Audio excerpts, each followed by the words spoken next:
Mimi nataka kuambia wale ndugu zetu ambao wako pale kina Wanga, umesikia?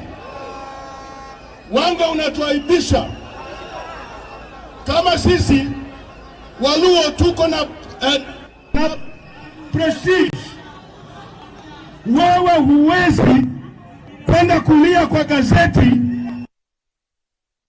kwa sababu President Ruto amekukataa.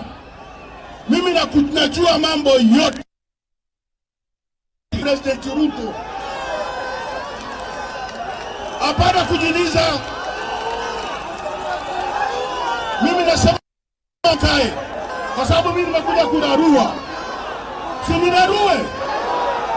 Na huyu gavana wenu imenisangaza sana.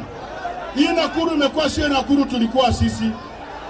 Na mimi nashukuru vijana wangu leo kutoka jana usiku, ile timu yetu ya bondeni imekuwa na mimi na huyu gavana wenu. Barabara hakuna, kila kitu hakuna, na yeye ni mama na anasema yuko broad based.